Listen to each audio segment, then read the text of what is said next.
All right, I got Martin the Martian, Fitzwater. First of all, where did you get that nickname? So it actually came from Brett, really. Brett Wilkin. Most people know him if they follow bodybuilding. But Brett and I trained together a lot. And it just kind of was something that kind of flowed. So I always wear cartoon T-shirts. That was a big thing of mine.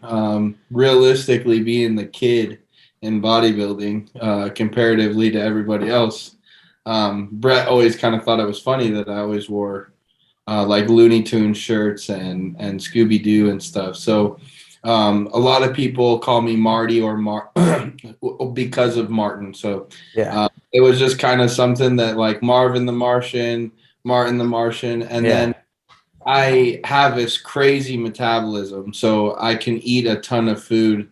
And so my coaches always kind of said I was an alien. So it just kind of all went together. Um, and then I saw it as really a good opportunity, kind of as a way to be able to market myself. So I saw that as an opportunity to make the logo that I have. A lot of people have seen it. It's the Martian logo, and it's a play on Marvin himself. That's Um, pretty cool. yeah, so it has his head, and it actually took my body and made a cartoon body of me. And so it's just that was the first logo, and now I've actually made a few more, and it really is just kind of fitting. I mean, I liked it so much, I ended up getting an alien tattoo on my wrist here. Oh, So check it out. That's cool. he's doing a front double bicep. So Hey, how old are you now, Marty? I'm 25. Wow, you are a young dude, man. Yeah. So you kind of exploded onto the scene this year in 2022. You know, when did you turn pro? So I went pro in 2020, actually at North American. So crazy COVID time. Ended up winning my pro card in a tent.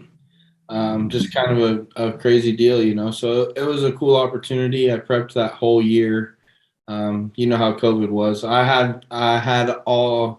I was very lucky. I had a gym to myself and was able to do everything necessary for me to be able to meet my goals. So 2020 that happened. Moved to Denver and trained with Brett Wilkin out of Armbrust Pro Gym for a while. Mm-hmm. Um, and had a lot of success there. And then I did my pro debut last year. So And where was your pro debut? my pro debut was Texas. I got fourth. Okay. Behind Ian won that show. Then it Yeah, was that's right. Kuklo and Phil Kahar, and then me. Okay. Really, I missed the mark on conditioning. I was coaching myself, so I missed the mark on conditioning a little bit. And if I would have pushed myself, I think a little bit harder, I would have worked my way up the ranks a little more. So I kept it a secret, and I actually ended up prepping for Legion Sports Festival as well. Mm. I don't remember how many weeks was in between. It was like 10 or something like that. And I got my blood work done after 2 weeks after Texas, and they came back perfect. So I secretly prepped for Legion. And you're And still doing this on your own. yep. Okay. Really, it was. I almost redeemed myself. I went out there and I looked a lot better. I was in a lot better condition.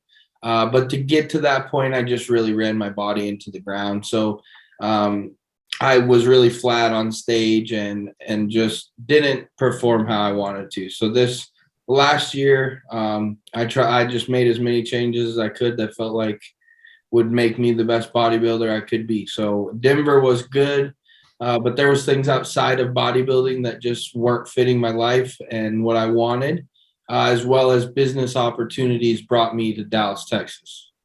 That's definitely a pretty good move. Wait, now you moved to Denver. Where'd you grow up? Wyoming. Okay, all right. So you went from Wyoming to Denver, and now you're in Dallas, Texas. And are you liking Texas? I would hope so. Yeah, I love Texas. I mean, because I grew up in Wyoming, I grew up on a cattle ranch in the middle of nowhere. Okay. And so Texas is very at home for me, you know, politically, views, Right. religiously, everything. It just kind of fits hand in hand. And then I'm with Gasp, obviously, as you see, and Yeah. they treat me very well. So the headquarters is here. So that was a big reason why I'm moving out here. And then Branch Warren and I got very close. And because of that, he kind of had put a bug in my ear and said, get out here. I'll help you grow as an athlete, as a businessman. I'll mentor you. And really, it just started out as a mentorship. And as time has progressed, Branch is coaching me. Was he doing everything, your diet as well as the training in the gym? Yep. So the training in the gym, when I train with him, he runs things. If I don't train with him, he lets me do my own thing. Right. As well as I've kind of gave him some pushback on some stuff that I just didn't feel like was benefiting me or was what caused injuries in his past. Things that we've been kind of changing up. So I've been running delts completely. I run our shoulder day now. I let him run it for a couple weeks, and I was having some bumps and bruises, and I got a lot of rotator cuff injuries from my past, college track experience.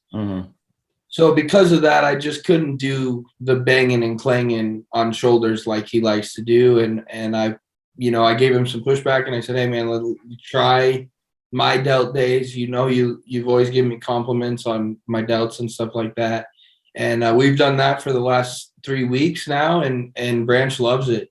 He's like, we're killing the muscle, but I don't feel as beat up and wrecked it inside the joint and stuff. And I've been given some pushback on arms as well. The other muscles, I really can't give pushback, man, because I'm growing in all those aspects and kicking my butt, and I'm able to do it and progress. So I'm not feeling any injuries or anything like that. And I've definitely had the most progression that I've ever had in my life here. So it's just clicking, man. And it's been a lot of fun to have him take me under his wing and kind of be Branch 2.0, if you will. Yeah, I actually interviewed Branch. I interviewed Johnny Jackson. I interviewed Brian Dobson. I just didn't get the big fish. I didn't get Ronnie.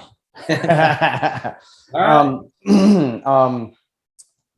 How did you hook up with Branch? Through Gasp originally. So I met Branch. I was getting ready for USA's in 2019. And Branch was out at Armbrust Pro Gym, and I actually just came down from Wyoming for a posing class, I think. And I got to meet him. So I posed for him. And the first thing he said to me was, "You're one of the most impressive amateurs I've ever seen in my life." He said, "You're going to go win a pro card. Don't mess it up." And I messed it up. You did? Did you mess it up? Yeah. I watched that peak and ended up getting fifth. But, it is what it is. And it was a good learning experience for me. And, that was kind of our first experience together. And ever since then, just little things brought us together. And then Gasp is really what got our connection really close. I got the opportunity to train with him about 2 years ago and prove to him just how hard of a worker I was and that I don't have a lot of quit in me. And he really tried to pull that out of me and see what he could get out of me. And when I proved myself, ever since then, he's kind of been like, all right, this kid's got what it takes. And then I spent this whole off season training with Brian Dobson twice a week. And so between that and earning Brian's respect too, which I'm sure he's relayed to Branch, I think that combination together has really just made Branch and I that much closer. And then we both have, the similar roots, the growing up on the ranch and a little bit tougher upbringing and everything like that. So it just goes hand in hand. And then really, man, we've just become friends over time now, like with us training together and stuff. We have a lot in common when it comes to business and stuff outside of bodybuilding as well. So, we go ride horses and that kind of stuff with our friend Reagan, and it's just, we're still cowboys. So it's kind of cool that we have that connection outside of bodybuilding as well. That's pretty cool. But I interviewed Branch. He looks like a tough love kind of guy. So what if you have a question Does he tell you to shut the fuck up and do what I tell you? Because that's what I picture him saying. I mean, I think maybe if it was one of those situations where I had no experience, but he does believe in me as a bodybuilder and knows that I also know my body at this point, and I've been doing this for a good period of time. So there's things that we talk about, but I also don't give a lot of pushback because I really believe in him, and I don't think I would have took his help if I didn't think that what he was doing worked, Like I said, the times I have pushed back in the training and stuff, he's actually been pretty responsive. And I think mostly that's because he probably believes that maybe he could have saved his joints and stuff by just being a little less stubborn back in the day. Yeah. And now he's willing to accept that, I am 25. I hopefully have 20 more years of this. And maybe that at the end, I don't want to have elbows like he does. So there is some definitely some leeway. But like when it comes to diet, man, I haven't said a damn thing. Like I'm like, whatever you want. Right. And the thing is too, there is like, I mean, I guess if there was a food that I felt like, messed my digestion up or something, I could go to him and he would definitely be like, okay, let's change it then. Cause I already told him, I felt like whey had started to mess with my digestion last week. And he was instantly responsive and was like, yeah, let's just cut it out. We'll just, add another meal of chicken. And that's fine. It's not a big deal. It's a little bit more fat. Just chicken has a little bit more fat, but that's okay. If you have a crazy metabolism, then it will really yeah, exactly. And if we need to, we could take it to cod if that was a necessary evil that we had to go to. So, he was responsive about that. But outside of that, as far as like a low day or something, and me being like, oh, that's crazy low. Like, no, I don't care. Whatever. Like whatever he says goes. Okay. Past 2 days, I've been on 25 carbs and like whatever, it's whatever he sends me, I do it. So it's work and I know it. So now when are you doing the next show? Because you're obviously prepping. Yeah, I'm 4.5 weeks out from Texas right now. Okay, you're gonna do Texas again. All right, that's pretty cool. Are you with any family? You have any family in Texas, or it's just you and just me, man? Okay. Yeah. My family is Branch essentially here. Yeah, man. Listen, man, you couldn't ask for a better mentor than Branch and Brian Dobson, and I'm sure Branch's wife and the guys over there. There's a boatload of knowledge. So and I'm sure you're a smart dude. You're gonna take full advantage of it, and with the business ventures outside of bodybuilding too, Branch is fucking genius at that. Between Branch and Jay Cutler, I don't know who's better, but absolutely. Realistically, that was the first reason probably that I attached myself to Branch more than just bodybuilding, is because I see that in him, and he is, man, he's a multimillionaire because of business decisions that he's made. Yeah. And he's done one after the other. It's not like he just got lucky once. It's because he's a hard worker. Yeah. And he just puts things together, man. And I can appreciate that. And he sees the really hard work in me. So, I have been doing some things behind the scenes and trying to help with Wicked Cuts and trying to help out with other things, so that eventually when the business opportunity comes, that maybe both of us can be partners, that happens for me. But you have to prove yourself to guys like Branch. You can't just, the opportunity doesn't just fall in your lap. You show them that you could build a business. You show them that you can run a business or be a business partner. And then eventually that opportunity will come to me. And that's a huge reason why I want to be around these guys. Because even if it isn't with Branch, I know that the opportunities that come with being around him, learning from him, the mentorships that he's given me, that something great will come out of it no matter what. Yeah, definitely. So you made it, 2022, you made a big splash. Everybody started knowing who you were, so on and so forth. It started off a little bumpy. You had that little bit of controversy with Nick Walker, but then you kind of redeemed yourself. And I think I think once people got to see you like on desktop bodybuilding and other interviews and see like, all right, this guy's cool.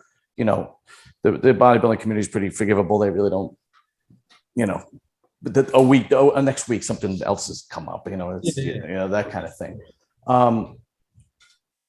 Do you mind me asking what happened between you and Nick, or you'd rather not talk about that? I mean, man, Nick and I have had a past of just bodybuilding and competing against each other. Making little remarks back and forth. We've never really gotten along. And it's really more than anything, it's probably personality traits, man. I'm a small town guy from the middle of nowhere, and Nick's a city kid from Jersey. Right. It just, our personalities don't really link up, and we would probably never be friends in 99% of situations, whether it's bodybuilding or not. He's just not my cup of tea, and that's fine, right? Yeah. And people like to make it a big deal because we both have potential in this sport, and obviously Nick is way beyond me, and so I think the thing that people really made a big deal about is that at one point in time, Nick and I were neck and neck. So I still feel that way. I still have competitiveness against him. Now he's made a big leap up, and people don't see us in the same league, and that's fine. But the comment thing, man, that was completely blown out of proportion. I never meant it in any way, shape, or form like how it got taken. I could have made a comment and said something about his waist or something that would have been just as rude, and people wouldn't have made as big a deal about it. And I totally should have. It was wrong. I totally admit that, and it was complete BS on my end. I was in Sweden. I'd been on 2 weeks of travel and on low sleep, and I just blew up. And honestly, like, that's no excuse. You hold yourself as a professional. But I suffered the consequences. I lost the sponsorship because of it. I'm sure I lost lots of fans because of it. And that's fine. Like I said, I fully accept the responsibility of it. Now, that being said, all the respect to Nick. I don't wish any bad upon him or anyone in bodybuilding for that matter. I want to see the sport be super successful more than anything in the world. So Nick is a great part of growing it. We all have to do our part in growing it. And if a rivalry comes between us, I want it to be about the bodybuilding stage, not anything outside of that. Right. So that part, I hate that it got taken to the point at which it got taken. If it needs to be anything, it's that we're going to kick each other's butt on stage, and that's great, and that's exciting, and that's what bodybuilding needs, not the BS outside of it and all that crap. But like I said, I think realistically, the original beef just comes from neither one of us kind of linking in that personality trait. And we've always had a kind of a group that's somewhat interconnected in one way or another. So we were expected to be friends, and I'm not somebody that is just going to be your friend because I'm expected. I want to actually be your friend. Yeah. I think that bothers a lot of people sometimes. And that's just me being a small town boy, man. I hate faking it. If I don't know you or I don't feel like we link as a friend, there's no reason for me to treat you fakely about that. Now, I don't need to treat you badly. But, like I said, the thing on the internet, that was just a bunch of BS. And I hope that, people can definitely look past that, because I'm not that way. And I don't care to be Saul as that guy. I want to be the guy that wants to grow bodybuilding and well, I think people look past it already. I think, well, first of all, everything you told me reflects the character of a man, right? You knew you were wrong. You apologized, so on and so forth. You accepted the consequences. And like you said, just because you don't get along with somebody doesn't mean you don't respect them as a person. And for whatever, okay, there are guys at work that I work with that are better than me. They're better mechanics than me. They just are, but I don't get along with them. And I'll tell you, he's better than me, but we just don't get along, And if we have to work together, we kind of just work together and do what we got to do, and so on and so forth. But that's always going to be the case. You're never going to, the only people that get along with everybody are the people that have that kind of personality that just everybody likes. And it's almost, are they really your friend? Yeah, exactly. Right. Exactly. You know what I mean? Are they really your friend? Or is it just everybody likes them because they never say a bad thing about anybody, or they never talk behind anybody's back, or they don't have any drawbacks or traits that looks, they have a great sense of humor. So they're always laughing and nice and so on and so forth. But I always say to myself, okay, that person has a lot of acquaintances, but does he have any real friends? It's a big difference. It's a big difference. Happens all the time. Like, dude, I've gotten to blowouts with people at work, and the next day it's just like, look, all right, man, I made, shook hands, got to move on. We got to work together, and that's it. That's part of fucking life, and it's part of being a man. You're not going to get along with everybody. And you did the right thing. It happened to me. I said, so I had a friend. I have a really good friend at work, Vito.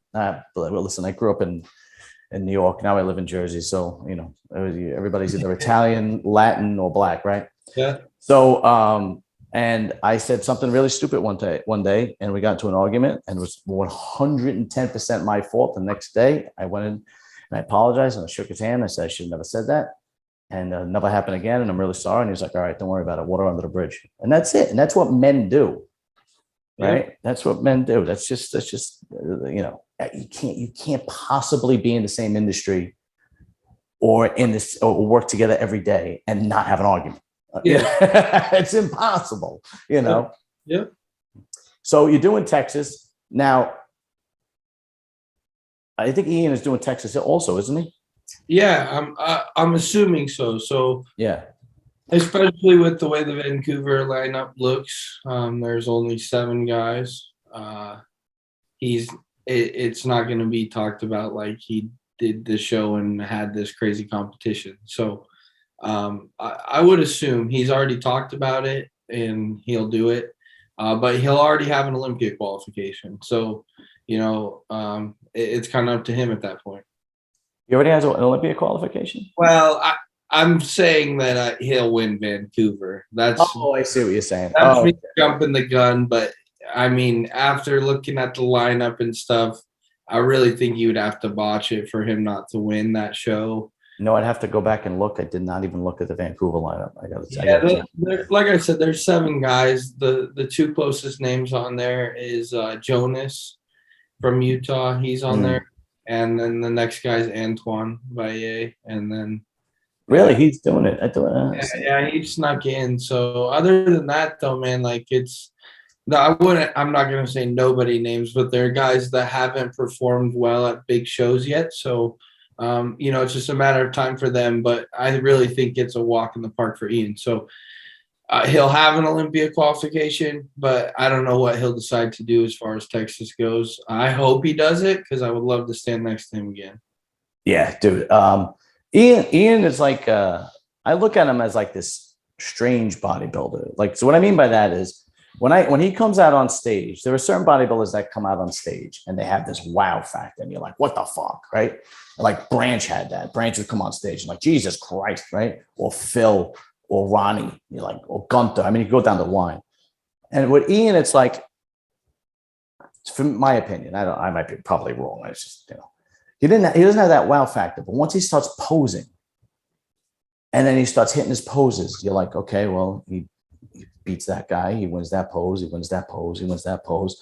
He does the side tricep. His waist is this fucking big, right? And he doesn't really have any weak points. His back is like a barn door. It's unbelievable. And then before you know it, he squeaks out another win. Yeah. I mean, I might be wrong. That's just my opinion. Realistically, man, like the thing that with Ian is you have to see him in person. Probably, yeah. His conditioning is very, very impressive. Okay. And that's the standout wow factor that, like, if you're not there in person, you're not going to see it. But when he walks out, his skin looks like plastic, and that's what that really finishes the tone for him, I think, in my opinion. Which is, I mean, really, that's what a lot of guys need to just bring, and they would win more shows. Is just crazy conditioning, and that's my goal right now. I'm probably in the best shape of my life, and I still got 4.5 weeks to keep pushing this. How much you weighing at right now? Um, it depends on high and low days, but I'm somewhere in between like 240 and 245, depending. And how tall are you? 5'7". Okay. All right. Yeah. So you're literally like a miniature, like a replica of Branch. Yeah, yeah. So Branch was 5'7", 242 when he got second at the Olympia.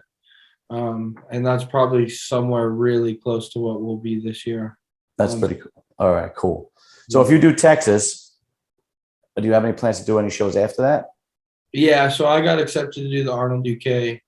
Really? Very cool, man. So I'll be doing that. I will go over in September, represent America. I'm the only American doing that. So that's cool. There's a lot of muscle on that stage, man. yeah, yeah. So it'll be very exciting for me, and really just a big opportunity for me to get my name out there, man.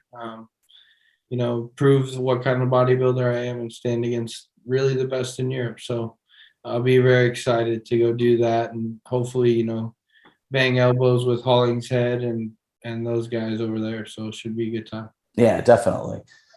So now I love desktop bodybuilding. Like yeah. I've had Xavier on my show.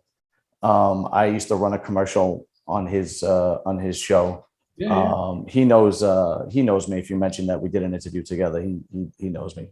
We DM each other and bullshit and so on and so forth. It was funny because I'm like, oh man, Xavier's putting a crew together, man. He's got you, Nathan, Brett. He's got a crew of guys together. I was like, I gotta put a crew together. So I'm like trying to think who, I do this thing with Jason Ons. We kind of do like go through shows or previews or whatever, blah, blah, blah. Jason Ons was a pro bodybuilder back in the day and like a little bit before, around Branch's time, right? And then he's from Jersey and so on and so forth. And I had him and Carlos Thomas Jr., who's another good young up and coming. I was like, dude, we got to get a crew together and like take on desktop bodybuilding. I was like, but I don't know who's going to take on Nathan. I ain't fucking with Nathan. I was like, unless I get Mike Christian, I'm not fucking with Nathan. Forget it. But anyway, so how many cups of coffee do you drink a day, dude? It just depends, man. That's funny. I've actually started paying a lot more attention to it since we talked about it on the podcast, but I do wake up and do 4 shots of espresso. So I have an espresso machine at my house. My sister bought it for me for Christmas 4 years ago. Probably the best Christmas gift I've ever got because I use it every single day. My father would have loved you. My father used to drink espresso every night after dinner.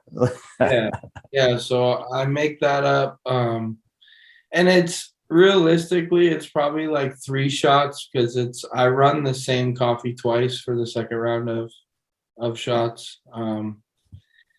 But so I do that, and then I'll make up a pot of coffee, 6 cups, and then I'll sip on that throughout the day. And I don't usually finish it. Today is a low day and a rough day for me. And I've had 4 cups of coffee and the espresso. So it is a decent bit. It's probably closer to a gram of caffeine, 1,500 milligrams. But there is days that I maybe tap up into that. But after paying more close attention to it, I think it's probably closer to the high days are a gram. And other days are around 500. Yeah. And then you drink it black. That's it. Yeah, I'll put a little bit of Splenda or something in it if I want to change it up. But I kind of go back and forth. Like the shots of espresso, I do 2 Splendas in just to knock the bitterness completely out of it. But it's not really sweet. And then the regular coffee, I'll go back and forth. I like it mostly black though. Okay. All right. Sounds pretty cool. Yeah. Listen, I got my brothers, they're contractors. They drink coffee all freaking day long. That's it. Yeah. See, and that's kind of, between being in pharmacy school, I drank a ton of coffee. And then when I got out of pharmacy school and I went to construction, I drank coffee all day long as a construction worker too. So, it just kind of, I mean, it's always been in my blood. I drank coffee in high school and stuff too, but, I think it's just kind of something you do as a labor worker. And then it just kind of, That was, I was about to say, what kind of construction did you do? You were a laborer? we did everything. So we did carpentry. And it was me and another guy, and then an older man kind of directed everything and was like a head project manager. And it was cool, man. We did remodels, we did builds, we built shops, we tiled bathrooms, built decks, all that kind of stuff. So I have a lot of experience, and I can work on my own home and do all that kind of stuff. So That's great. Yeah. My whole family are electricians. okay. It's my grandfather, my father, my brothers, and they started their own company. But I was an electrician, and then I left because I took a job with New York City as a sewer worker. So I'm underground all day.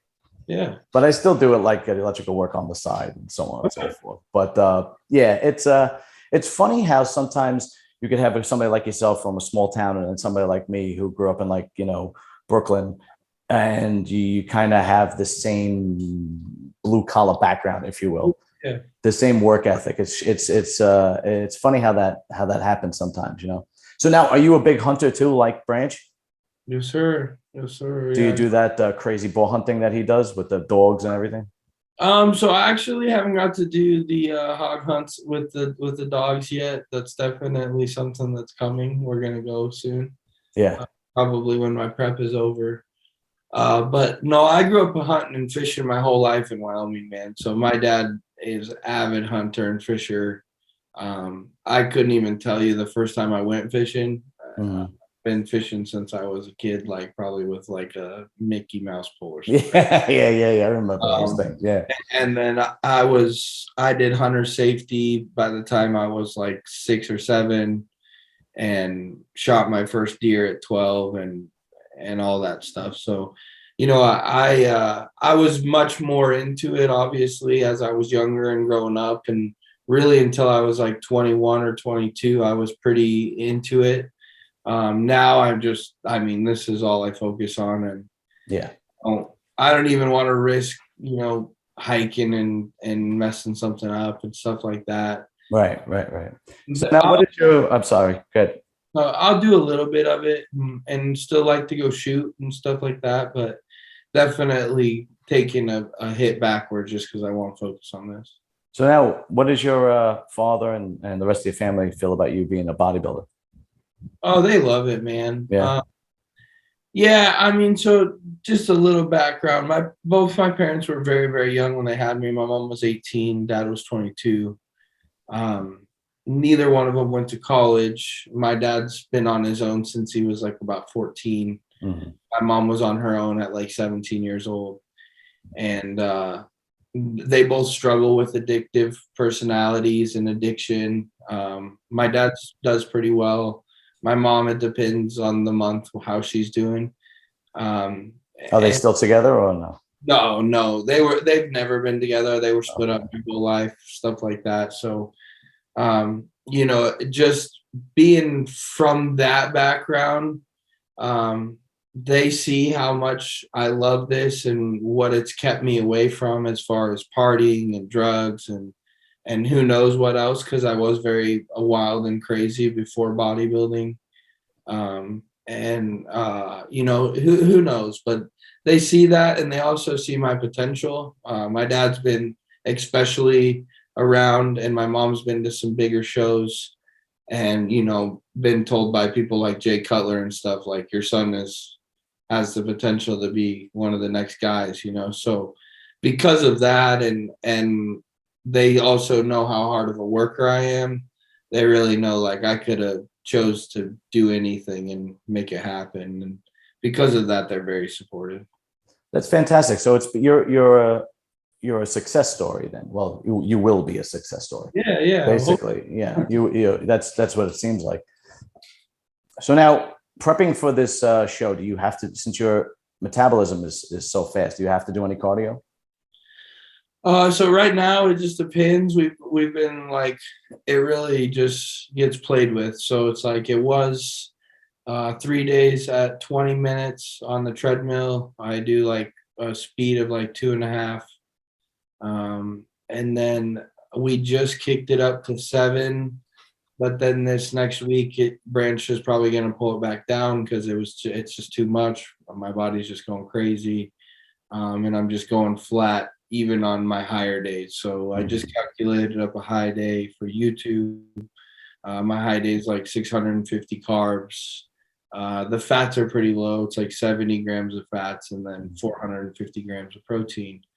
And so we're probably going to make those higher, give myself some more carbs, keep my low days where they are, which are brutal. Like I said, that's just 25 carbs. And I get those from oats. And then the rest of it is, minuscule veggies, if you will. Yeah. But the highs and lows have been really well for me. And because of that, I really don't need the cardio. So it's more of mitigating, leg stress and fatigue and those kind of things. Is there still no air conditioning Metroflex? No, hell no. Yeah. So you don't, forget it. You're working out 100-degree weather. I don't want it, honestly, man. I actually really struggle to train in a gym now that has AC.